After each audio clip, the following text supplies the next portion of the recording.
Passer son été au milieu des bâtiments européens les plus emblématiques, c'est ce que vit Yacine, 17 ans. Il travaille à la maintenance du parc de Mini-Europe et nettoie notamment les maquettes avec précaution. Chaque pièce de cette maquette sont très fragiles, donc si vous faites ça, ça se casse. Donc il faut être très prudent et il faut vraiment faire attention à ce qu'on fait. À force de passer et repasser devant chaque monument, Yacine a appris à les connaître, de quoi parfaire sa culture générale. Il pratique aussi les langues étrangères avec les nombreux touristes. En anglais, en arabe, un peu de tout. Et aussi les gens, ce que j'aime bien chez les gens, c'est qu'ils aiment bien, surtout les petits quand ils viennent ici, ils s'amusent. Et c'est ça qu'on veut aussi, que les gens, quand ils repartent d'ici avec un sourire.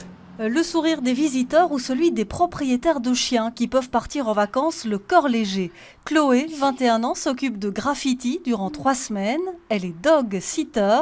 Arrivée à Bruxelles il y a peu pour ses études, la jeune Suisse rêvait de contact avec les animaux. Elle s'est alors inscrite sur un site spécialisé.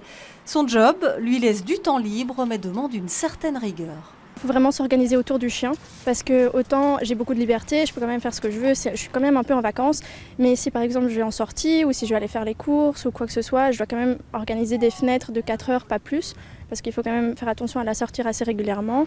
La confrontation avec les chiens donne parfois lieu à quelques surprises. Chloé a eu affaire à un bichon qui n'obéissait qu'aux roumains. Je me suis mis dans le salon avec mon coloc qui me regardait à côté et je suis allée sur Google Translate pour mettre des mots, des commandes en roumain, essayer de lui parler. Sauf que le coloc et le chien, les deux me regardaient d'un air de dire « mais alors là, ma cocotte, je sais vraiment pas ce que tu essayes de me dire ». Être flexible, s'adapter, voilà les maîtres mots pour ces jobs pas comme les autres, mais qui apportent beaucoup à Yacine et à Chloé.